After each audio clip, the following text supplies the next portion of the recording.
Kita nak terus sahaja ke cerita pagi. Sabah rakan kita telah pun bersiap sedia di sana untuk persediaan zon maritim Sandakan menghadapi luruan monsun. Tapi sebelum itu kita nak terus bersama dengan rakan kita di Langkawi terlebih dahulu. Ini juga menarik. Ternakan lobster air tawar siri 2 bersama dengan rakan kita Muhammad Najib Mashrul. Silakan Langkawi. Baik, terima kasih rakan penyampai di studio Selamat Pagi Malaysia. Assalamualaikum dan salam sejahtera. Cerita pagi Langkawi di Selamat Pagi Malaysia hari ini, saya bersiaran langsung untuk membawakan kepada anda. Ketika ini saya bersama-sama dengan Lembaga Pembangunan Langkawi Lada mengikuti sebuah program yang telah pun berlangsung seketika saja tadi, iaitu Majlis Penyerahan Bantuan Perniagaan, Projek Ekonomi Baru, Helang Lobster Air Tawar dan Projek Penanaman Cendawan Tiram yang telah pun memasuki edisi yang kedua. Dan untuk berkongsi mengenai dengan itu dengan lebih lanjut dan memperincikannya, bersama dengan saya pada pagi ini tetamu saya yang berbahagia, Ketua Pegawai Eksekutif Lembaga Pembangunan Langkawi Lada, Encik Nasruddin Abdul Muttalib. Assalamualaikum Cik, apa khabar? Waalaikumsalam warahmatullahi wabarakatuh.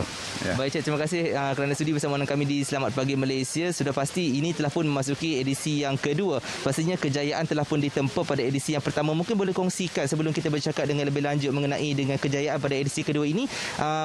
Untuk edisi yang sebelum ini, edisi yang pertama sebelum ini, kejayaannya bagaimana? Okey, alhamdulillah dalam sesi yang pertama dulu seramai 30 peserta telah pun berjaya menjalani latihan penternakan lobster air tawar, dan mereka telah pun memasarkan produk-produk yang mereka hasilkan itu di pasaran tempatan di Langkawi. Jadi program ini kita teruskan pada pagi ini dengan 29 peserta lagi yang menerima bantuan sebuah kolam dan juga pakej ternakan benih lobster air tawar sebanyak 500 ekor setiap peserta, dan setiap peserta diberi bantuan, pakej bantuan itu bernilai lebih kurang RM2,000 setiap peserta.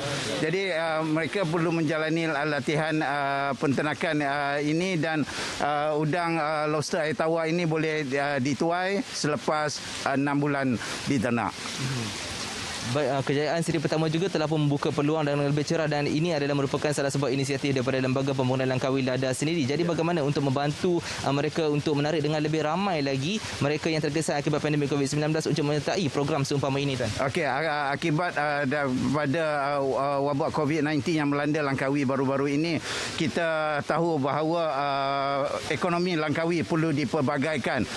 Oleh sebab itulah Lada meneroka peluang-peluang ekonomi baru ini, termasuklah penternakan lobster air tawar ini, dan juga projek ternakan cendawan tiram.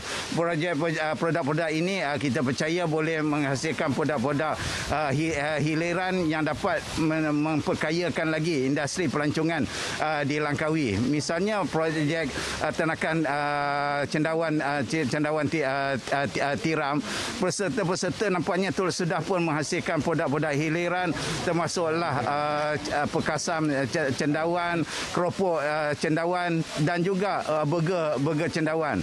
Bagi produk penternakan lobster pula, kita berharap lobster dapat dijadikan satu makanan yang sinonim dengan Langkawi satu hari nanti, termasuklah menghasilkan mi lobster misalnya. Baik, untuk penganjuran pada edisi kedua ini, mungkin antara yang dibekalkan kepada para peserta untuk mereka menjayakan program ini? Okey, bagi projek ternakan tiram, Lada memberi bantuan 4,000 log cendawan kepada semua peserta, di mana setiap mereka ini boleh menjana pendapatan untuk tempoh 5 hingga 6 bulan. Rumah cendawan pula disediakan dengan kerjasama DXN, dan peserta perlu membayar sewa bulanan kepada pihak DXN untuk rumah cendawan ini. Baik, semoga ia terus menempuh kejayaan demi kejayaan di bawah pembangunan Lada sendiri. Jadi itu antara inisiatif Lada untuk membantu mereka yang benar-benar terkesan dengan pandemik COVID-19. Jadi setakat itu dahulu langsung dari Langkawi untuk cerita pagi kali ini. Kembali semula ke studio Selamat Pagi Malaysia. Silakan. Terima kasih Langkawi. Di sebelah saya ini ada